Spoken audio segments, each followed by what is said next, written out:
اگر آپ کسی خوبصورت انسان کو دیکھیں تو آپ کا دل آٹومیٹک اس کی طرف مائل ہوگا کہ آپ اس کے پاس جائیں، اس سے باتیں کریں، اس کے ساتھ کچھ وقت گزاریں، آپ کو اچھا لگے اس سے بات کر کے. یہ فطری چیز ہے، انسان کے فطرت میں یہ چیز اللہ نے رکھی ہوئی ہے. اور ہمارے ماں باپ اللہ ان کو جزائے خیر دے بہت خوبصورت ہوں گے، ہیں بھی. ہماری مائیں بھی بہت خوبصورت ہیں، ہمارے والد باپ بھی بہت زیادہ خوبصورت ہیں، لیکن یاد رکھیں دنیا میں سب سے خوبصورت انسان کون تھے؟ نبی کریم صلی اللہ علیہ وسلم. آپ صلی اللہ علیہ وسلم اس دنیا کے سب سے خوبصورت انسان تھے، اور آپ سے زیادہ کوئی خوبصورت نہیں ہو سکتا. آپ کتنے خوبصورت تھے. شاعر رسول حسان بن ثابت رضی اللہ عنہ نے آپ کی خوبصورتی کا نقشہ کھینچا اور کہا کہ خلقت مبرئا من کل عیب واحسن منک لم تر قط عینی، کہ آپ سے زیادہ حسین کبھی میری آنکھ نے دیکھا ہی نہیں. واجمل منک لم تلد النساء، اور اے نبی کریم صلی اللہ علیہ وسلم آپ سے زیادہ جمیل، آپ سے زیادہ خوبصورت کبھی کسی عورت نے جنا ہی نہیں.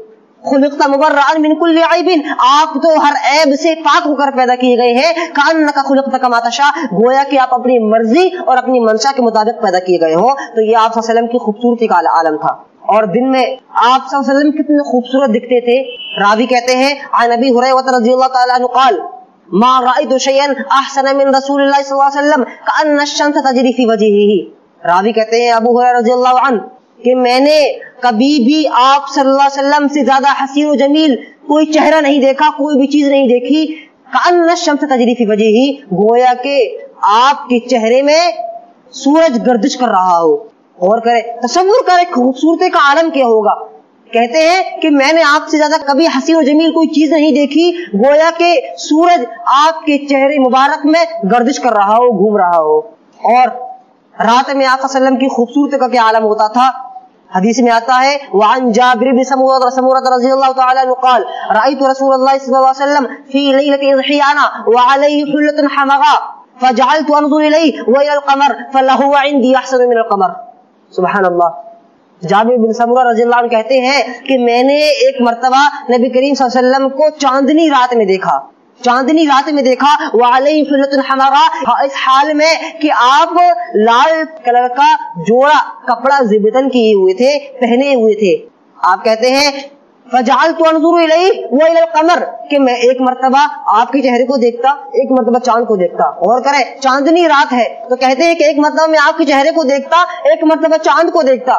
اسی طرح میں تذبذب میں پڑ گیا، شک میں پڑ گیا، اور آخر میں تھوڑی دیر کے بعد اس نتیجے تک پہنچا کہ فلہو عندی احسن من القمر، کہ آپ صلی اللہ علیہ وسلم میرے نزدیک چاند سے زیادہ خوبصورت ہیں.